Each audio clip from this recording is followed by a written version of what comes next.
I am mother of the world.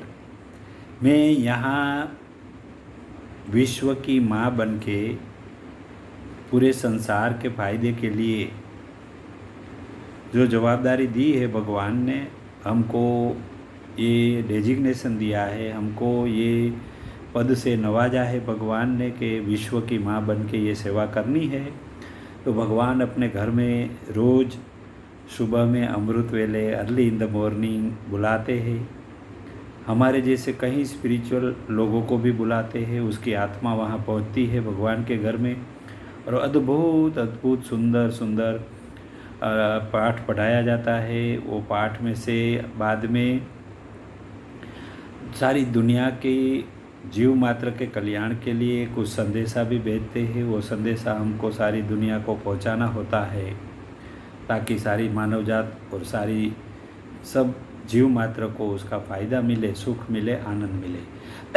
तो आज जो सुबह में परमात्मा के घर से जो मैसेज मिला है, वो मैसेज आज हम सारी दुनिया को यहाँ देने जा रहे हैं कि इस संसार में, इस दुनिया में कौन सी शासन पद्धति लोगों के लिए और जीव मात्र के लिए कल्याणकारी हो सकती है।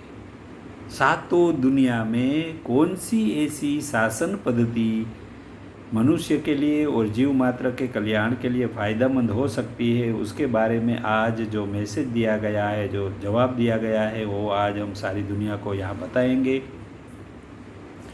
कि ये इस दुनिया जिन्होंने बनाई है, वो भगवान ने, वो परमात्मा ने बहुत प्लान आयोजनबद्ध ये सिस्टमेटिक ये दुनिया बनाई है। हम पहले के ज़माने में हम देखें तो जंगलों में लोग अपना जीवन जीने का शुरुआत करते थे। लोग जंगलों में रहते थे। कुछ मानव समुदायों में रहना शुरू किया जंगलों में।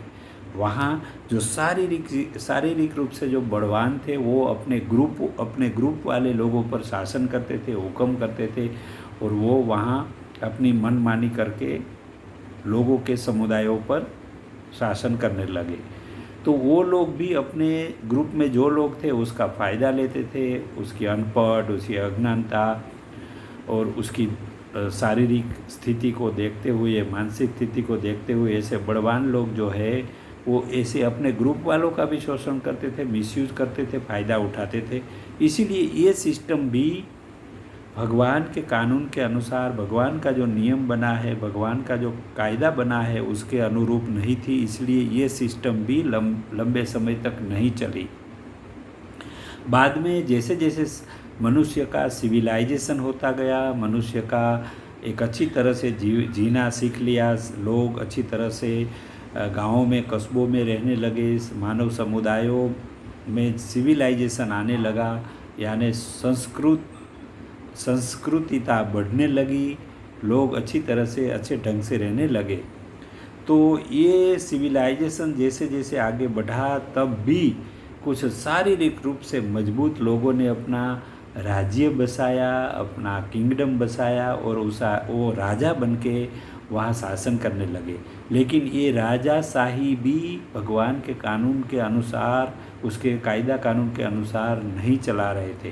क्यों कि ऐसे राजा जो है वो अपनी प्रजा को, अपने राज्य में अपनी प्रजा को अनपढ़ रखना चाहते थे। वैसे अनपढ़ ही रखते हुए कोई एजुकेटेड नहीं करते थे। उसका हमेशा शारीरिक शोषण करते थे, मजदूरी कराते थे, खेतों में काम कराकर जो भी खेतों में से उत्पादन होता था उसका ज़्यादातर हिस्सा वो राजा ले लेते थे अपने राज्य में। वो भी खेडूतों को, किसानों को वो राजा के घर में पहुंचाना पड़ता था।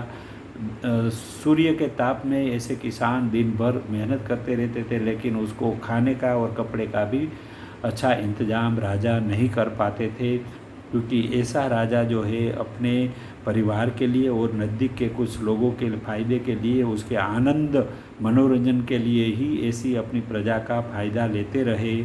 और इसीलिए ये भगवान के कायदा के अनुसार ऐसे राजा नहीं चला रहे थे अपनी राजाशाही। इसलिए ऐसे राजा भी लंबे टाइम सब समय तक इस दुनिया में शासन नहीं कर पाए।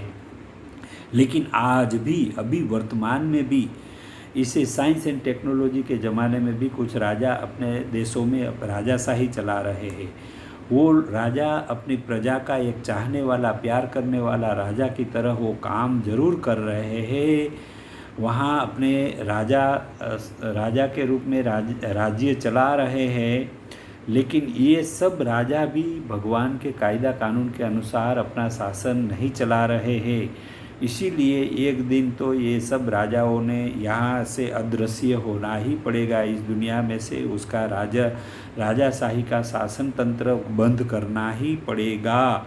इसीलिए ज़्यादातर राजा जो लोगों का शोषण करते थे, अमानवीय वर्तन करते थे, वैसे राजाओं को भी इस दुनिया से अपना शासन को हटाना पड़ा है। और वो आज ऐसे राजा कहीं देखने को नहीं मिल पा रहे हैं इस दुनिया में से। इसके बाद कुछ कम्युनिस्ट विचार वाले सुधारकवादी लोगों ने एक कम्युनिस्ट शासन इस दुनिया में बनाया और कुछ देशों में क्रांति करके ऐसे कम्युनिस्ट विचार वाले शासक लोगों ने कम्युनिस्ट विचारधारा वाली शासन पद्धति वहाँ स्थापन की। वो कम्युनिस्ट विचार वाले लोग ये चाहते थे कि अभी तक जिन गरीब लोगों ने, जिन नीडी ज़रूरियातमंद लोगों का शोषण किया गया है, असमानता समाज में खड़ी करके शासन चलाया गया है, लोगों का बहुत गैर लाभ लिया गया है, उसका बहुत शोषण किया गया है, लोगों को हमेशा गरीब ही रखा गया है। इस विचार में से ये कम्युनिस्ट विचारधारा इस दुनिया में आई और उन्होंने कम्युनिस्ट विचारधारा वाली शासन पद्धति, कुछ देशों में शासन पद्धति शुरू करी। लेकिन समय जाते ये कम्युनिस्ट विचार वाले शासन करने वाले लोगों ने भी ये सोचा कि प्रजा तो अभी भी अनपढ़ है, प्रजा का शासन किया जा सकता है, प्रजा का शोषण किया जा सकता है, अपनी मनमानी की जा सकती है। ऐसे कम्युनिस्ट विचार वाली शासन पद्धति जिन देशों में है वहाँ करीबन 400-500 लोग ही शासन करते हैं, उसका फ़ायदा वो लोग ही ले रहे हैं। प्रजा को हमेशा दबाते रहते हैं, प्रजा का गैर फ़ायदा लेते रहते हैं और प्रजा को हमेशा कोई फ़ायदा इतना नहीं देते हैं। अपनी शासन पद्धति, अपने शासन का स्वाद हमेशा चाखते रहते हैं, बेनिफिट लेते रहते हैं अपने फैमिली वालों को, अपने नज़दीक के शासन में जो सपोर्ट करने वाले कुछ लोग, मुट्ठी भर लोग जो होते हैं, उसको हमेशा फ़ायदा देते रहते हैं। वहाँ मिलिट्री को भी अपने शासन टिकाने के लिए हमेशा इस्तेमाल करते हैं, मिलिट्री को भी अपने फ़ायदे के लिए उपयोग करते हैं। तो ऐसे कम्युनिस्ट शासन करने वाले लोगों ने अपने अपने देशों में ज़्यादातर दूसरा एक बहुत बड़ा नुकसान मानव जात के लिए किया। वैसे देशों की मर्यादाओं को, सीमाओं को बढ़ाने के लिए हमेशा वो लोगों ने अपने आसपास वाले देशों को दबाया, डराया, धमकाया, चाहे वो आर्थिक ताकत से, चाहे वैसे मिलिट्री की ताकत से। ऐसे लोगों ने हमेशा अपनी देश की बाउंड्री को गैर कानूनी तरीके से बढ़ाने का प्रयास किया, अड़ोस पड़ोस के देशों की ज़मीनों को हड़प करने का प्रयास किया और हमेशा उन्होंने अपना पैसा ऐसे लोगों को, गरीब लोगों को दिया ताकि वो गरीब लोग ऐसे लोन देते रहे ताकि ऐसे कम्युनिस्ट विचार वाले जहाँ देश है वो देशों ने ऐसे गरीब लोगों को हमेशा अपनी मनमानी कराने के लिए भी फ़ायदा, गैर लाभ लिया है। तो ऐसी कम्युनिस्ट विचार पद्धति, शासन पद्धति भी मानव जात के लिए फ़ायदेमंद नहीं है। ये शासन पद्धति भी भगवान के कायदा अनुसार नहीं चला रहे हैं। इसलिए एक दिन को ये कम्युनिस्ट शासन पद्धति जिन देशों में है वहाँ भी इसको जाना ही पड़ेगा, वहाँ भी भगवान का कायदा अनुसार जो शासन पद्धति है उसको लाना पड़ेगा। तो अभी हम देखेंगे कि तो भगवान का कायदा अनुसार चलाने वाली शासन पद्धति कौन सी है। तो भगवान के कायदे अनुसार चलाने वाली शासन पद्धति है डेमोक्रेटिक सिस्टम, यानी कि स्वतंत्रता वाली पद्धति, शासन पद्धति। वो शासन पद्धति में हमेशा लोगों को एक सरीखा अधिकार दिया जाता है। ये शासन पद्धति में लोगों को बोलने का पूरा अधिकार होता है, अपनी बुद्धि का उपयोग करने का पूरा अधिकार मिलता है। वहाँ लोग ही अपने शासनदानों को चुनते हैं, लोग ही अपना मत, अपना अभिप्राय देकर लोगों को चुनते हैं और अपने दाता बनाते हैं। शासन करने में लोग अपने पसंद की पात्र लोगों को बिठाते हैं, जो अच्छा काम करना चाहते हैं, मानव जात की भलाई का काम करना चाहते हैं, जो जीव मात्र का कल्याण करना चाहते हैं, वैसे लोगों को डेमोक्रेटिक सिस्टम में लोग ही अपने पसंदगी से पसंद करके शासन में बिठाते हैं। तो ये स्वतंत्रता वाली शासन पद्धति एक्सलेंट है, अद्भुत है। उसमें जीव मात्र का कल्याण होता है और लोगों का भी कल्याण होता है। ये शासन पद्धति भगवान ने इस दुनिया में जो शासन पद्धति लाकर इस दुनिया को जो बनाया है, भगवान ने अपने क्रिएशन को बनाया है। भगवान खुद फ्री रहे हैं, डेमोक्रेटिक रहे हैं, यानी कि स्वतंत्र रहे हैं। अपने क्रिएशन को, समग्र क्रिएशन को भी स्वतंत्र रखा है।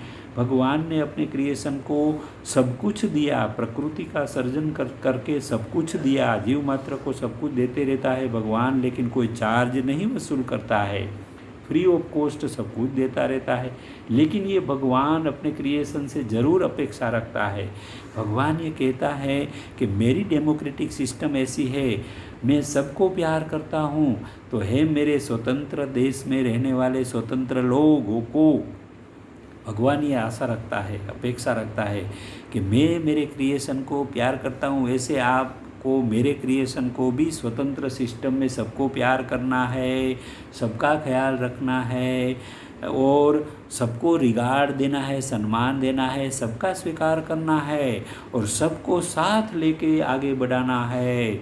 ये डेमोक्रेटिक सिस्टम में ही शक्य बन सकता है। इसलिए सातों दुनिया में, सातों जहां में ये डेमोक्रेटिक सिस्टम, स्वतंत्रता वाली शासन पद्धति बहुत अद्भुत है और इससे ही सब जीव मात्र को फ़ायदा मिल सकता है। और ये भगवान के कायदा अनुसार ये सिस्टम चल सकती है और इससे जीव मात्र का फ़ायदा हो सकता है। और इस सिस्टम का फ़ायदा ये भी होता है कि यहाँ हर एक मनुष्य को पूरी तरह से विकसित होने का, चाहे वो आध्यात्मिक तरीके से हो, चाहे भौतिक तरीके से हो, पूर्ण विकसित होने का पूरा चांस मिलता है और लोग अपने पूर्ण विकास को प्राप्त कर सकते हैं। और लोगों के लिए आसमान जैसी ऊंचाई भरने का यहाँ चांस मिलता है।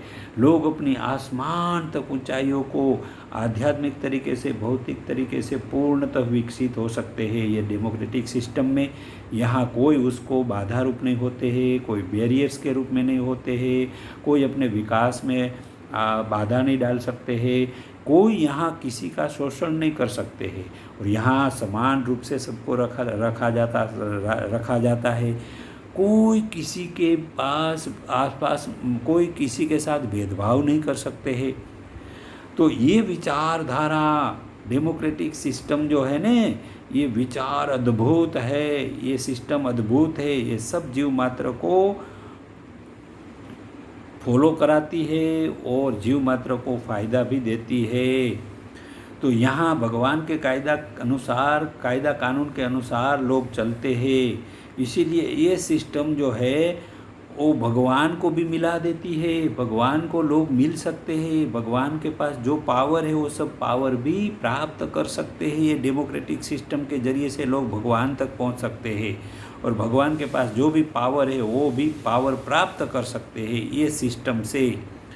तो ये सिस्टम बहुत साबित हो चुकी है कि ये मानव जात के लिए, जीव मात्र के लिए बहुत फ़ायदेमंद है। इसलिए हम यहाँ इस डेमोक्रेटिक सिस्टम को, स्वतंत्रता वाली सिस्टम को हम यहाँ रिकमेंडेशन करते हैं, हम ये भलामण करते हैं कि ये जीव मात्र के फ़ायदेमंद है। इसीलिए हम यहाँ ये भी सारी दुनिया के मानव जात को कहते हैं कि चलो हम सब लोग मिलके दुनिया के सब कोने कोने में, सब देशों में ये डेमोक्रेटिक सिस्टम हम अमल में लाए। ये सिस्टम से हम सारी दुनिया को कवर करें, ये सिस्टम सारी दुनिया में फैलाए और ये सिस्टम से ही सारी दुनिया चले। इसलिए हम सबको एक मंच पे आना होगा, सारी मानव जात को और सबको फ़ायदा दिलाना होगा। तो चलो हम सब लोग दुनिया के कोने कोने में ये स्वतंत्रता वाली डेमोक्रेटिक सिस्टम पहुंचा दे और इसका फ़ायदा सारी जीव मात्र को ये फ़ायदा दिला सके, ताकि इसी सिस्टम से जीव मात्र अपने उत्तम गोल तक पहुँचे, जो गोल्स भगवान ने भी इस दुनिया बनाने के पीछे जो गोल रखे थे, जो टारगेट रखे थे, जो हेतु बनाए थे भगवान ने भी, वो टारगेट्स को और हेतु को हम प्राप्त करेंगे, कर सकेंगे इसी स्वतंत्रता वाली सिस्टम्स पर चलते हुए। तो ये गारंटी है भगवान की ओर से और हमारी ओर से भी ये गारंटी है कि ये सिस्टम आज ये डेमोक्रेटिक सिस्टम से, स्वतंत्रता वाली पद्धति से सारी दुनिया चलेगी तो एक दिन ज़रूर वो भगवान को भी प्राप्त करेंगे और उत्तम से उत्तम अपने हेतुओं को, अपने टारगेट्स को प्राप्त कर पाएंगे। भगवान का आशीर्वाद सबके पर बरसता रहे, ये प्रार्थना के साथ हम यहाँ आप सबको यहाँ वेलकम कर रहे हैं। हम सबको ये बुला रहे हैं कि आओ सारी मानव जात यहाँ मुझे मदर ऑफ द वर्ल्ड को आपके अद्भुत जीवन के, अच्छे नोबल जीवन के अच्छे अच्छे अनुभव हमको यहाँ भेजो, हमको सुनाओ और आपके अच्छे अच्छे आइडियाज़ भी हमको दो, अच्छी अच्छी टेक्निक्स भी हमको दो, अच्छी अच्छी सिस्टम भी आपको दो और आपके अद्भुत अच्छे नोबल विचार भी हमको यहाँ दो। तो ऐसी बहुत अच्छी अच्छी बातें, सब कुछ अच्छी अच्छी बातें आपके पास जो भी है वो हमको यहाँ भेजो। हमारा व्हाट्सएप नंबर है एज़ पर इंडियन कोड +91 9898 375 375। मैं रिपीट करता हूँ, एज़ पर इंडिया कोड +91 9898 375 375। इस नंबर पे आप सब कुछ भेज सकते हैं। आपका हमेशा स्वागत होगा। सबका भला हो, सबका कल्याण हो, सबका मंगल हो, यही मंगलकारी प्रार्थना के साथ हम यहाँ आप सबकी इजाज़त चाहते हैं। बार बार मिलते रहेंगे। भगवान के घर से जो मैसेज आता रहेगा वो मैसेज देने के लिए हम बार बार यहाँ आते रहेंगे आपके बीच में। तब तक हम आप सबकी इजाज़त चाहते हैं। ओम शांति शांति शांति।